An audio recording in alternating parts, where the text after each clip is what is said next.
शांत पहाड़ियों के बीच बसे एक छोटे से कस्बे में रहने वाली नाहरिका के सपने उन पहाड़ियों से भी ऊंचे थे। वह बचपन से ही आसमान के तारों को अपना दोस्त मानती थी। उसके घर की छत ही उसका छोटा सा ब्रह्मांड थी, जहां वह घंटों बैठकर तारे गिनती, उनसे बातें करती और हर रात एक नई उम्मीद अपने दिल में बो देती। लेकिन जिंदगी के हालात उतने चमकीले नहीं थे जितने तारे। उसके पिता सरकारी स्कूल में क्लर्क थे। कम वेतन, ज्यादा काम। मां कई सालों से बीमार थीं। कभी कभार तो दवाइयों के लिए पैसे भी पूरे नहीं पड़ते थे। नाहरिका अक्सर मां की दवाई कम करके खुद को कोसती थी कि काश वह भी कुछ कर पाती।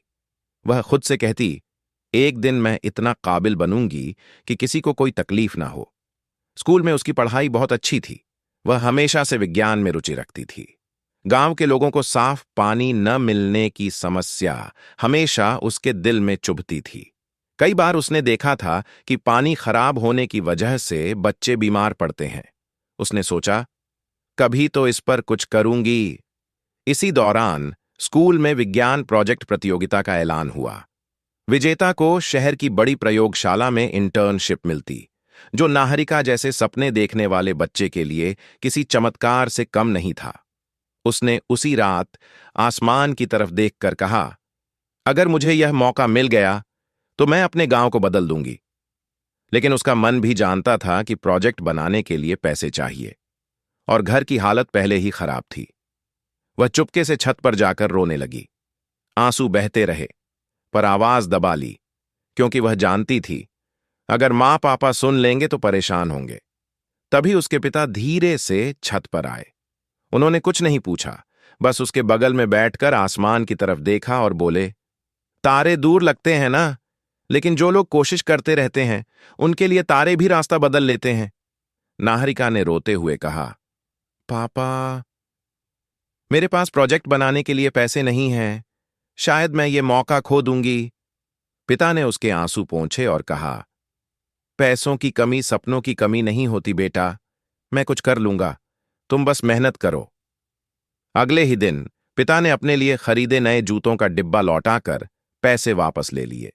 उनके हाथ कांप रहे थे, लेकिन आंखों में चमक थी, अपनी बेटी को उड़ता देखने की।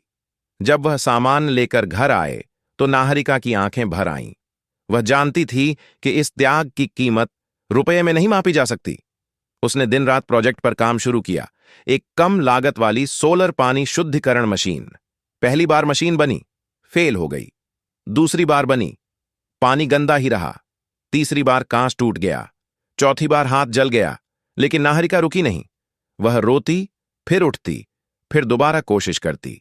कई रात मां उसकी तकलीफ देखकर रो देती और कहती, बेटा आराम कर ले। लेकिन नाहरिका का जवाब हमेशा एक ही होता, मां, अगर मैं आज रुक गई तो कल पछताऊंगी।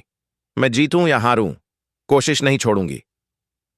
धीरे धीरे उसकी मशीन पूरी तरह तैयार हो गई। प्रतियोगिता का दिन आया। बड़े बड़े स्कूलों के बच्चे चमकदार, महंगे और उन्नत प्रोजेक्ट लेकर आए थे।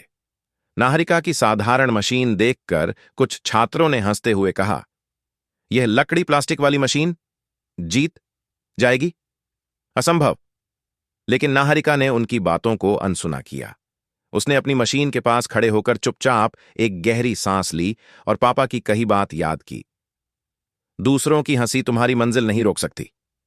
जब उसकी प्रस्तुति का समय आया, शुरू में उसकी आवाज कांप रही थी, लेकिन जैसे जैसे वह बताती गई कि कैसे उसकी मशीन गांवों में पानी की कमी का समाधान बन सकती है, उसकी आवाज में विश्वास आने लगा। जजों ने पूछा, क्या किसी ने तुम्हारी मदद की? नाहरिका हल्का मुस्कुराई और बोली, इस मशीन की असल ताकत मेरे पापा हैं। उन्होंने मुझे हिम्मत दी। अगर वह एक कदम मेरे साथ न चलते तो मैं आज यहां नहीं होती। परिणाम घोषित हुए। पहला स्थान नाहरिका। पूरा हॉल तालियों से गूंज उठा। लेकिन उसके कानों में सिर्फ एक आवाज गूंज रही थी, अपने पापा की धीमी तालियां। वह मंच से उतरकर सीधा उनके गले लगी और रोते हुए बोली, पापा, मैंने कर दिखाया। पिता ने उसकी पीठ थपथपाई और कहा, नहीं बेटा, तुमने नहीं, हमने किया। क्योंकि सपने अकेले नहीं पूरे होते, हम सब मिलकर पूरा करते हैं। अखबारों में उसकी फोटो छपी। गांव के लोग गर्व से कहते, ये हमारी नाहरिका है। इंटर्नशिप में उसने इतना अच्छा काम किया कि उसे बड़ी स्कॉलरशिप मिल गई। कुछ सालों बाद वह इंटरनेशनल रिसर्च प्रोग्राम में चुनी गई, अपने कस्बे की पहली लड़की। लेकिन एक दिन वापस उसी छत पर बैठी नाहरिका आकाश को देख रही थी। माँ पापा उसके पास आए। माँ ने पूछा, किस सोच में हो? नाहरिका ने आसमान की तरफ इशारा किया और कहा, आज भी तारे वैसे ही चमक रहे हैं।